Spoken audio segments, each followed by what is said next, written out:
ادا سارے مقتل آپ کی نگاہوں کے سامنے. راہ کوفہ شام سے گزر کر دربار یزید تک اہل بیت اطہار کو لایا گیا اور بیوی اس عالم میں آئی کہ گلا رسی میں بندھا ہے. یزید نے سوال کیا کہ مجھے اس بچی سے سوال کرنا. نام پوچھا, بچی کے لب سے آواز نہیں نکلی. امام سجاد نے کہا کہ میری بہن اس لیے نہیں بول سکتی کہ اس کا گلا میری پھوپھیوں کے گلے کے ساتھ باندھا گیا ہے اور اس کا سر اتنا چھوٹا ہے کہ جب ہماری پھوپھیاں بلند ہوتی ہے تو سکینہ کا گلا کٹ جاتا ہے.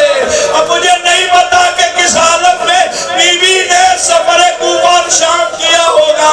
کہتے اتنی سختی تھی اس رسی کی کہ بیوی کے لب سے آواز نہیں نکلتی تھی. رسی کھولی گئی. یزید کے سوال پر خدا لعنت کرے ملعون پر, اس نے کہا سر حسین اس وقت تک تمہیں نہ دیا جائے گا جب تک خود سر حسین بلند ہو کے تمہاری آغوش میں نہ آ جائے.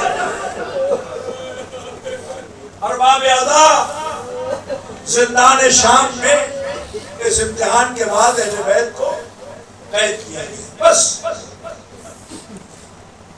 یہ وہ بیٹی ہے کہ جس کی مصیبت کے لیے آپ یہاں جمع ہوئے. خدا آپ پہ رحمتیں نازل.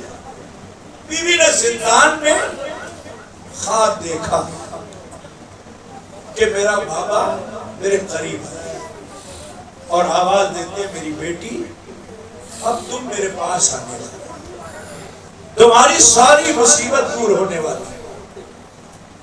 جناب سکینہ بیدار ہوئی. جب بیدار ہوئی تو بی اماں سے کہا بی اماں میرا بابا کہاں ہے؟ کہا میری لاڈلی تیرا بابا کربلا میں شہید ہو گیا. کہا نہیں بھوپی اماں میرا بابا ابھی یہاں. کہتے بیوی نے اتنا گریہ کیا کہ اس گریے کی آواز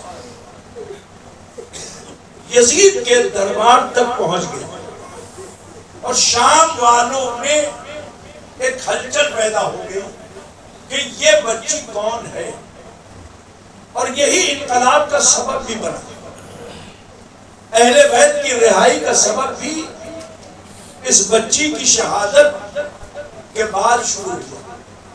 جناب سکینہ کیوں جانتے ہیں, جب بیوی کی آواز گریہ بلند ہوئی تو صرف یزید تک خبر نہیں پہنچی, شام کے رؤسا عمرا ان سب تک یہ خبر پہنچی کہ یہ قیدی کون ہیں.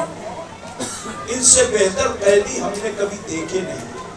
یہ شام والوں کے جملے تاریخ میں منتقل. سکینہ بابا کو یاد کر کے رو رہی, بس آخری منزل ہے. بابا کو یاد کر کے ہائے بابا کی صدا بلند.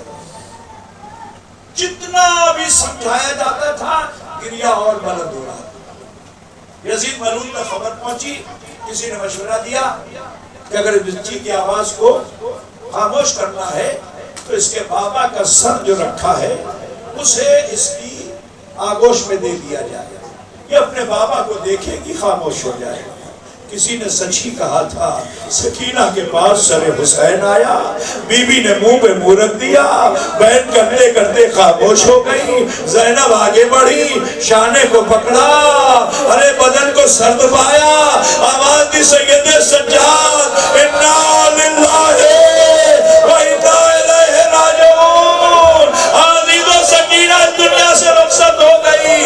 بیمار نے غسالہ آئی, غسل ہوا, مجلس تمام, اور ایک مرتبہ لاش سکینہ کو لے کے امام سجاد قبر پر آئے. جیسے علی فاطمہ کے لاشے کو لا کر قبر زینب پہ کہا یا رسول اللہ, زینب کو کیسے قبر میں اتاروں, ایسے